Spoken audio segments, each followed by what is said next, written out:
কেবলমাত্র কে চিল্লায় বলেন আল্লাহ, তাই না? আল্লাহ তাবারক তাআলা বলেন যে বরকতময়, বরকতশালী, তাবারাকা, এটা হলো বরকতময়, আল্লাযী বিয়াদিল মুলক, সমস্ত ক্ষমতা ওই আল্লাহর কুদরতে হাতের মধ্যে। কার মধ্যে? হাতের মধ্যে। তাই বলে মনে করেন না আপনার আমার হাত প্রায় আল্লাহর মতো না। যার হাত আল্লাহর হাত, আল্লাহর হাতের মতোই। কথা বলে ঠিক কিনা? তাহলে বিয়াদুন মানে হাত, বিয়াদুন মানে হাত। তাহলে আল্লাহ তাআলার হাত আল্লাহর মতোই। ধরে বল সুবহানাল্লাহ। আমি বিস্তারিত বলবো না, বিস্তারিত বলতে গেলে সময়ের প্রয়োজন হবে না সময়।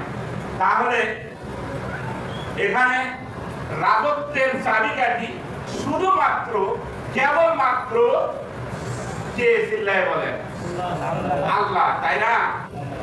আরো জোরে বলেন আমাদের একমাত্র রাজত্বের মালিক, একমাত্র চাবিকাঠির মালিক কে? আল্লাহ। সেই আল্লাহর বিধান আমরা মানতে রাজি আছি তো ইনশাআল্লাহ? অবশ্যই। তাহলে এটা রাজত্বের মালিক আল্লাহ। আবার অনেকে চেয়ারে বসে মনে করেন ঘিরে ওঠে। কথা বলেন ঠিক না? মনেই করে না যে নামাজ তোদের নেই। আমি যদি বলছি এই তার কিছু কম, তাহলে আমার কুটরি শেষ, ঠিক না? নামাজ পড়বো শেষ। আমার তো এটা মনে করে বসতে হবে যে এখানে আমি বলছি এটা তো কিছুক্ষণের জন্য।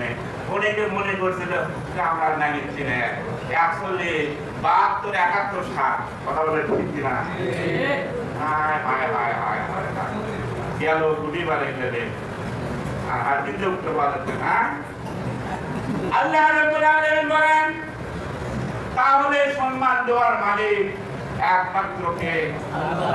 কেড়ে নেওয়ার মালিক কে? আল্লাহ। সে আল্লাহ এখন আছে না? আছে। থাকলে ওরা তো কেড়ে বললো নি, হ্যাঁ? এরা তাকেরা আপনার তো মনেই ভুলে গেছিল। ফেরা গেছে আমার বলতে বলেন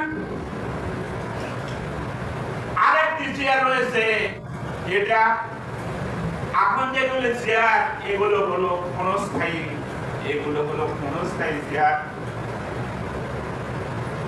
নয়। আর ক্ষণস্থায়ী একটি চেয়ার রয়েছে। আল্লাহ রাব্বুল আলামিন বলেন ওয়াসিয়া কুরসিয়ুস সামাওয়াতি ওয়াল আরদ, আকাশ এবং জমিনের মধ্যে একটি কি আছে? কুরসি আছে। আল্লাহ রাব্বুল আলামিন ওই দিন ডাকতে বলবে ওয়াজা রাব্বুকা ওয়াল মালাক সফা সফা।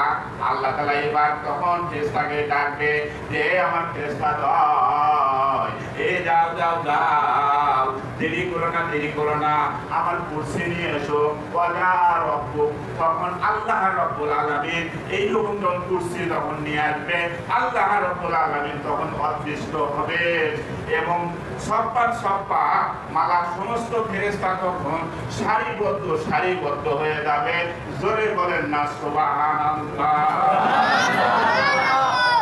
তাহলে এই একটি কুরসি এটাই হলো স্থায়ী, আর সব হলো কি? অস্থায়ী। কারণ এগুলো এখানে বসছি কিছুক্ষণ, তারপরে নামাজ পড়লে শেষ, ঠিক না? কিন্তু এটা আপনার আমার মনে করতে হবে যে এটাই আসছে এখানে, এগুলো কথাই এখানে আসছে যে অবশ্যই তোমাদের কি করতে হবে?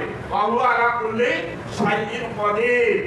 যে কদির শব্দ এখানে আসছে, যে শাইইন কদির, কদির শব্দটা এখানে বাংলায় যদি শাব্দিক অর্থ ইয়ে করা যায় যে এক জায়গা হয়, এটা এই শব্দটা সর্ব, এখানে বলা সর্ব শক্তি মান, কিন্তু এর ব্যাখ্যা বিশ্লেষণ বাংলা এখানে অনেক রয়েছে, এখানে হুজুর বলতে পারবে। তো ওইদিকে গেলে অনেক সময় প্রয়োজন, তো আমি ওইদিকে আর যাবো না। তো আল্লাহ সর্বশক্তিমান, কিন্তু এটা সরাসরি বলা যাবে না, কারণ এখানে যদি আমি বলি তাহলে সম্ভাবনা হয়তো বা শিরক ঢোকার সম্ভাবনা থাকতে পারে।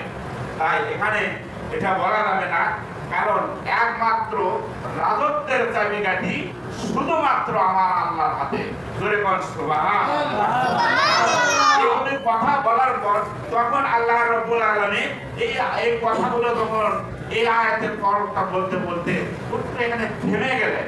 অনেক তাফসীরকারের মধ্যে বলেছে তখন এখানে যখন থেমে গেলেন